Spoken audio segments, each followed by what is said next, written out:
Hey, how's it going? Good morning and hello. Bear with me. I have not spoken in front of a camera for some time, so this is going to be fun to get used to once again. And I know it's going to be awkward at times. So again, just please bear with me as I get better along the way. So story time. I have been gone for 3 years, I guess, offline. I know I've popped in and out, posted some things here and there, but not really shared anything. And I know I was going hard on the fitness thing about 5 years ago or so, and then I just kind of fell off. There's a reason behind that, and there is a story also that is tied with it. So if you can relate, that's great. I really hope, some people can relate and I can help you with it. If not, that's fine. I'm not going to be everyone's cup of tea, but here we go. So it's a really long story, but I'll try to condense it. I did make some notes on it, so because I don't want to miss out on anything. But first, I want to start from the beginning. So high school. So like I said, this is a long story. So high school, I was again, I am in no way trying to be cocky in any way, but in high school, I was quite successful in high school. I was on the honor roll every single year. I was a 90 average student. I did Taekwondo all throughout those years. I was heavily into horseback riding. I was teaching Taekwondo. I was getting, again, I was a well-rounded student, so to speak. And that success followed me to university. I mean, I did go to University of Toronto. So to me, that is quite a prestigious school. I was super ecstatic that I was able to get in. I studied psychology, sociology, and anthropology, and I ended up graduating with a high distinction Bachelor of Science in psychology, well, double major and a minor.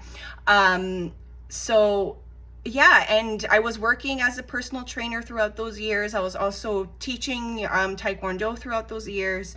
So things really were looking up. And yeah, I wanted to get into the police force. I wanted to be work as a forensic psychologist. That was specifically the thing I wanted to do. But I did, in my research, I would say about becoming an officer, I spoke to a lot of officers real time, and I was making the decision. Well, I also failed their police test, their physical test. There again, there's a long story, but ultimately I decided I didn't want to pursue policing. So with that, I had to decide how I'm going to make money. I have to pay bills, right? So I ended up working as a shipping coordinator in one of those warehouses. So that's kind of how I ended up in that corporate role. So I was doing that, and I did a lot of work for I went above and beyond because that was the type of person I was. I go above and beyond. I always give 200% in everything I do. So that's kind of what I did in that workplace. I gave them I wrote a whole bunch of SOPs for all of their departments and whatnot. But ultimately, I was their shipping coordinator. They laid me off pretty much. I was laid off. They gave me that whole company restructuring type of deal, and I got laid off. So at the time, I was distraught because that was my very first layoff, and I was just panic. But after that, I had stuff in the works while that layoff happened. So I actually was becoming a certified private investigator. So I actually ended up pursuing that, and I was actually able to find work as a private investigator. So I went through I did a course with one of the private investigator offices, and then the guy hired me, right?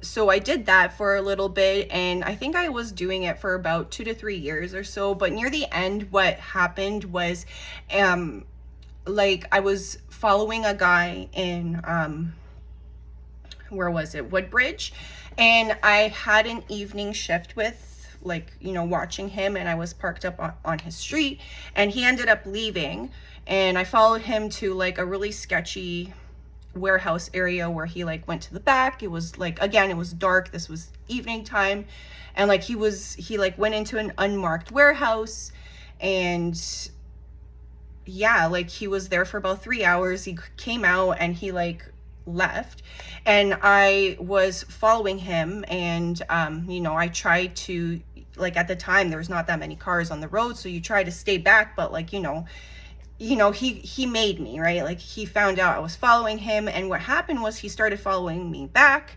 and like I tried to do all these like evasive maneuvers. He was like following me everywhere, and I ended up driving to a McDonald's, parked in front of the McDonald's right where the cameras were, and I ended up going in there, and I like hid in there for while the guy was still there, and he like left. Needless to say, I was crapping my pants, and that was like ultimately kind of like the deciding factor, where it was just like that job wasn't really worth it, and which kind of further solidified why I didn't want to be a police officer, because of how dangerous the situations could quickly become. I don't know what he was up to, sketchy stuff. So yeah, that was one of the things, like that was like, I was on my way out. But of course there was a shortage of work, and being one of the newer investigators of that, I ended up getting laid off shortly after. So yeah, that kind of happened, but again, ejected once again. My next job was at Bauer. So it was the Bauer Hockey, like the brand that you guys are very familiar with. You'd probably see it all the time on the NHL. Yeah, so I worked as a customer service rep for them, and like things were going great. Like it was a great place. Like I have no like comments. It was just like any other like corporate place, right? And yeah, COVID happened. Like, do I need to say more what happened during that time? But yes, so COVID happened, and they like put me on a temporary like layoff or something like that, or I forget exactly what it was, but they laid me off, and then like shortly after they laid me off, like officially like laid me off, and like I was without work. And that was like, again, that was during the COVID time. And during this time was when I was like finding my passion for fitness again, because as you guys recall, like I was very active in high school and like all throughout my university years, and like, you know, like that was like my thing, and I lost that when I was, you know, trying to figure out myself out, and I didn't really like work out or do anything. So I gained weight, and I was just unhappy with myself, and like in the dumps, so to speak. And because of COVID, like I was able to reignite my passion for fitness, and that's kind of where the tables and like my wheels started turning inside my head, where I was like, okay, let's, you know, create something, right? So just like everybody else, like I took to social media, and I like was like doing a whole bunch of like, you know, fitness videos, and like some of you may recall and remember, and maybe started following me because of that. And I went on a huge journey, and like I lost a whole bunch of weight, because I followed like I did a lot of research on it, and I did like just educated, like an educated approach towards like losing weight and whatnot. And again, all of the training from Taekwondo, that, because again, that was like my foundation as a child, it all was like resurfacing, and all of it was coming back.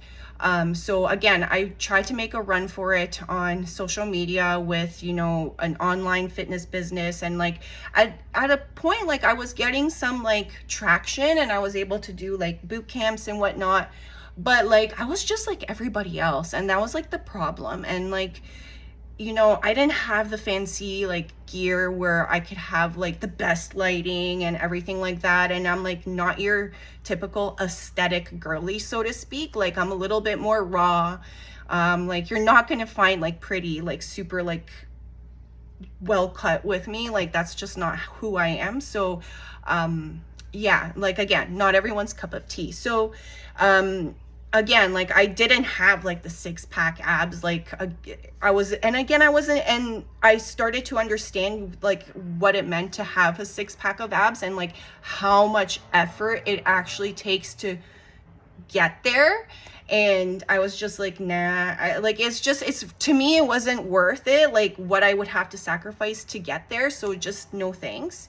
And again, that was my realization there in that time, where I was like, I can't be like everybody else, because there's just no way you're not going to be able to, like, I wasn't going to be able to stand out amongst the crowd of beautiful people that had like the chiseled abs and whatnot. And that's what people were following. So it's just like, okay, I need to step back and I need to approach this a little bit differently. And during that time, you know, CERB wasn't enough, because again, I was on CERB. Like, I had to go find work. Like, I had to pay for stuff, right? So I had to, like, while I was building this business and in the background of everything, I had to go find work again. And I ended up finding a job at a place called Glen Dimplex, and they were just like a manufacturer for like heaters and fireplaces and whatnot. And I was just kind of funny story. My mom worked for them, like, what was it? I don't know, like 20 years before me. It was funny, but yeah, anyway. So I worked for them, like it was strictly online. Like I got fully onboarded online. Like that was like the thing. That's what happened. And, it was very messy, and it was just not like like it was weird. Like, you know, it was COVID, right? Like what could you do? So I worked during that time. And what happened was, like, once COVID ended and everything like that, they like required people to go back to the office, right? So there was that whole thing. And my issue was that the job was in Cambridge and I was in Brampton. So if, like, the ones that do know what those cities are, that's like an hour and a half driving each way. So it was a very far drive for me. And, for those, yeah. And it's just, yeah, like I can't, like I fought to work from home. Like I wrote emails and like everything, and I was able to like successfully get what I wanted. But, I was very miserable at this job. Like, they were like a reactionary type of company where they just reacted to things. They never like tried to solve issues and whatnot. And I took on a lot of responsibility because, you know, being Patricia, you know, like I do all my above and beyond, you know, bull crap that always burned me. But like, that's what I did. And I took on a lot, and I started to burn myself out, like really burn out. Like it was bad. Like I had like, it was really like bad mental, like it was just horrible, horrible place. And guess what? I ended up yelling at my boss. And well, you guys can all imagine what happened. Yeah, they kicked me out. Yeah, I got fired because I yelled at my boss because I burned out and no one was listening to me. So that mental overload is like real. And like, I really, truly, like, if you are in a toxic workplace, get out. It's not worth it, because I exploded. So, yeah, so that's that. And of course, each time, like that time, I did a lot of self-reflection, of course. Like, why did I blow my top? You know, so like, yeah, lots of self-reflection. There was a lot of self-reflection, a lot of like shame, a lot of like, you know, like it's not a proud moment, for me at all, but like, it's a part of the story, because it gives me like, it's given me a lot of experience. And again, I'm not the type of person to repeat mistakes. Like I like to view what happened and reflect and get better and want to be better, because, you know, it like that's not right, like it's not right. But like, you also have to understand why you kind of get there. So once again, I was ejected again at that job. My fault, self-inflicted, but that was my fault. And I will fully own up to that. But there was reasons that led up to it as well. But I'm not excusing my behavior in any way or shape or matter. But here we go. So that was how many? So Remco, PI, Bauer, and so that's 4 now. Okay, so I obviously, because of that, I quickly had to find work. After that, the job did the termination papers didn't say I was fired, so they gave me grace in that sense. So I was able to go on EI and able to find work from there. So yeah, so I found work about 2 months after I was fired, so to speak, and I was able to work at a new company. It was it's a health distributor, so it was more up my alley.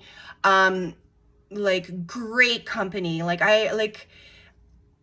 What they stand for, what they claim to stand for anyway. I don't want to say who it is, but it's all corporate. They're all corporate people, but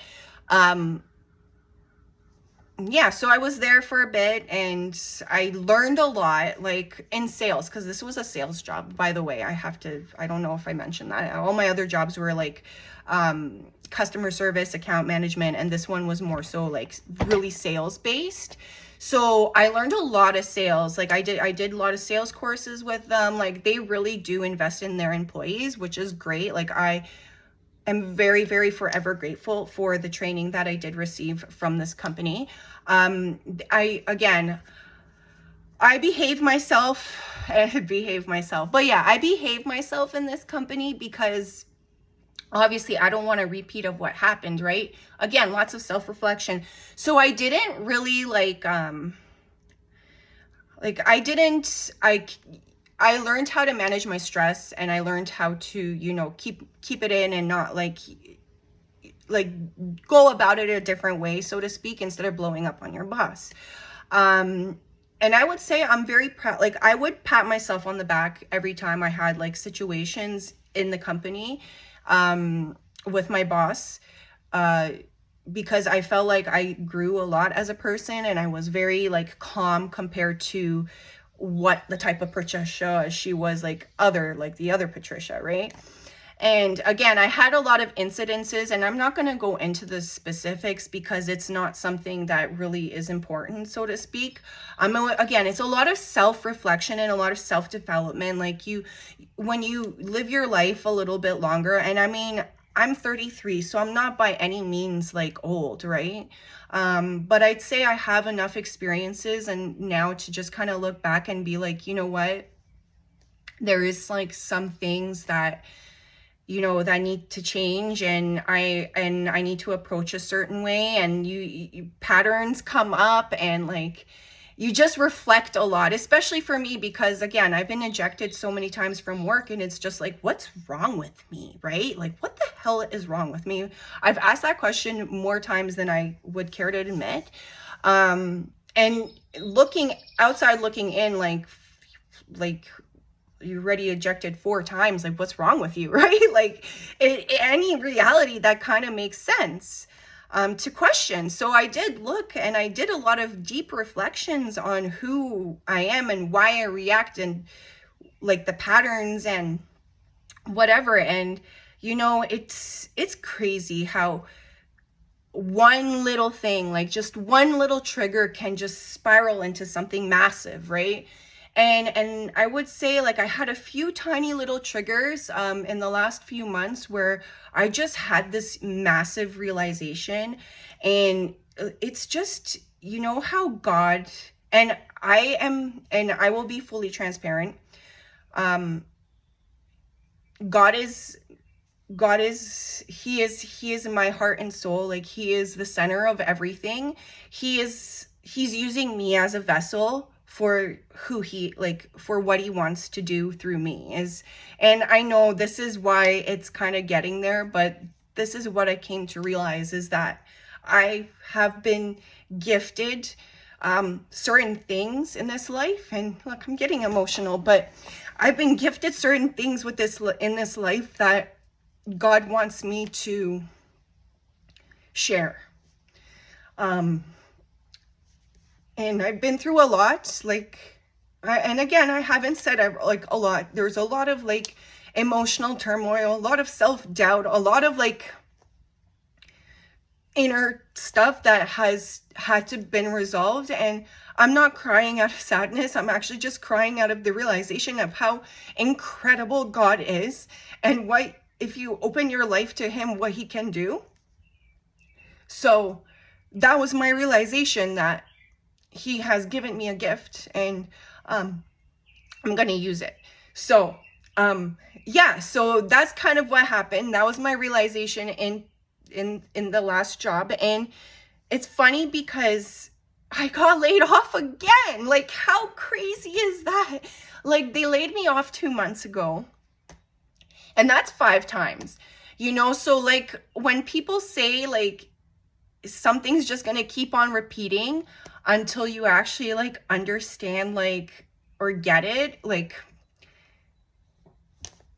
like I can't think of anything other than like more, like, can't think of anything other than like as bright of a neon sign as that, for me anyway. Being ejected like 5 times out of like that typical 9-to-5 environment, just kind of like just made God more real to me, because it's like, okay, well, there you go, there's more proof. But I know I've been talking forever, so it's like 21 minutes in, so I'm gonna have to figure out how to like edit this. I don't know. That's gonna be another challenge, but I needed to talk about this and just get it all out, because it's been on my mind for a very long time, and it's just, I needed it all to get it all out. But yeah, so I'm gonna move on, because now I need to get to the point of this story. So here it goes. Out of this layoff, I'm not going back to corporate. I have made that realization. I refuse to go back. I'm not going back. I am on EI. I'm on EI right now. So the urgency is there. I mean, I cannot go back. I am not repeating the same story over and over again. Like, God has obviously said I do not belong in that environment, but I have been working on things. So with all of those jobs, full-time jobs, and all the chaos of that, I have been working quietly in the background for some time, building something. My business, it's called Equisport Fitness. It is my baby. So this is my baby. Be kind, or not. I don't care. You know what? If you don't like it, that's fine. I'm not for you. Like I said, I'm not going to be for anyone. But it is my baby, and I created a program. And it is, in my opinion, I truly believe it is going to be a revolutionary program in the equestrian world. Mind you, people who are non-equestrians can, you know, benefit from this program too, but it is to cater to my equestrian peeps, because again, horses are my love. So hence the name, Equisport Fitness. The program is called MRT Academy. It stands for Move, Ride, Thrive. So what is it? It's a fusion of all my greatest passions, of all my greatest accomplishments, of all my experiences. And I believe that this fusion will transform riders into badass warriors. The Wonder Womans, the Captain Marvels, the Laura Crofts. So again, like I said, not everyone, it's not for everyone. This is more of like a warrior type of vibe, you know, like, and again, if you can think why it's warrior, I have infused Taekwondo into it. We're not sparring, we're not going to be fighting, but I will be teaching a lot of like Taekwondo dynamic kicks, punches, blocks. This will help obviously with self-defense too. So there's that. So I'm fusing that. I'm fusing that with resistance training. All at home too, by the way. This doesn't need to be done at the gym, as I know gyms are expensive right now, and I really wanted to cater to and make sure that this is accessible for people. So yeah, there's that. So I'm also fusing together mindset. So there's a lot of that Taekwondo mindset and discipline and just grit that comes with just training Taekwondo. It comes as you do it. And being a black belt, I can say that it does happen over time, and it does make a massive impact in your life, and it's a positive impact in every sense of the matter, right? I'm not going to go into super great detail because this video is long enough as it is. I will share obviously more information about MRT, but yes, there's that. And there's going to be a habit, like a total habit transformation. Like I'm going to teach you how to build proper habits and how to become a part of the 5 a.m. club. And also I'm going to be teaching you about nutrition. I'm not a certified nutritionist, so what I teach is going to be, you know, the basic stuff that you would need to know. But obviously, disclaimer, you need to go and check with your certified nutritionists or doctors if you do have, you know, concerns, or if you have any health conditions of any sort. Please check. I am not a certified nutritionist, but I have, you know, taken what's out there, all the confusing information that's out there, and put it together in a nice guide that all the principles that I used to this day pretty much, but like really used to really lean out within like 3 months. It was insane like how great this stuff works. But yeah, that's so that's that. Like I actually have my guide here. I'm not kidding, guys. Like I put a lot of work into it. This is my guide. Like it's a book, and it's all, and I swear it's all referenced. Like I went in like PubMed, like I went in and found articles to support everything. Like I said, it's my pride and joy. Like I've written books. I haven't shared it all yet, but yes, I'm very proud of it. And it's not for clout. It's to genuinely help people. Like I really truly don't want clout. I want to help people reconnect with themselves. Like I'm going to move on from, you know, MRT a little bit. It's a little bit more on the MRT, but yeah, I want to help people reconnect with themselves. Like people are miserable right now, sad and depressed, and yeah, like it's like an epidemic of just sad people. And it's not just equestrians, it's just an overall like thing that across the board, right? Like I would say equestrians are a little bit more happier just because the horses have like a specific frequency in their heartbeat where like it really like calms people down. They have like an electromagnetic field or some sort. You may correct me if I'm wrong, but there's something to do with their heartbeat that like is a really calming effect. But yeah, that's the goal. Like I want to help people reconnect with themselves, like their child ways of being. Like I want them to feel good about themselves inside with the nutrition, with the habits, with the mindset, and outside with the fitness, right?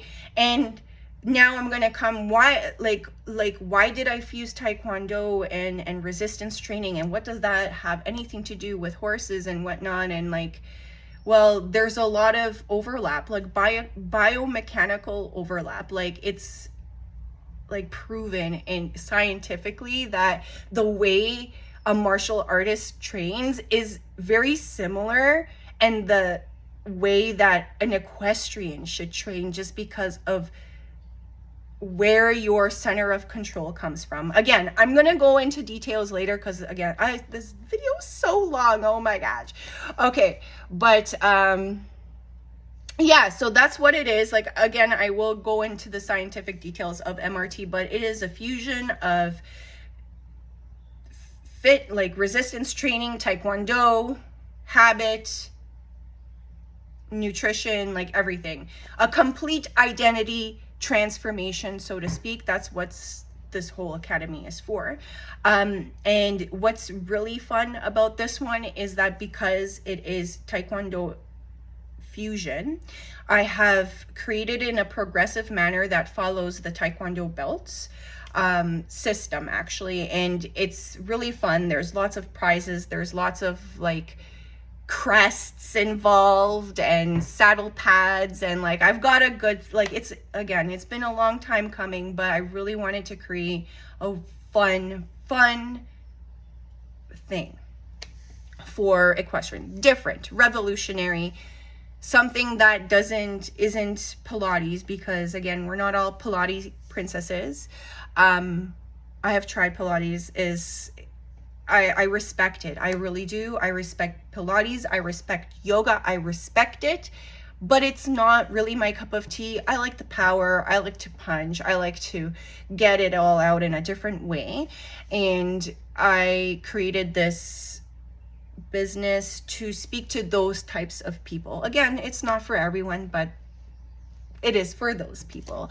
So yeah, guys, I have been talking for 30 minutes. So this is going to be an interesting thing for me to reduce down to, but I had to speak and talk about my story. Like it is a doozy, guys, but I gotta go for it. You can follow along, follow my journey. I am gonna be honest, raw, and real. Not an aesthetic girly in any way, shape, or form, so don't expect pretty. That ain't me, okay? So, yeah. Final thoughts, final words. I am scared shitless. But I'm really excited because I know God has taken the wheel, and I'm just gonna let him do his work through me. And yeah, I hope I see you guys in the next one. Bye.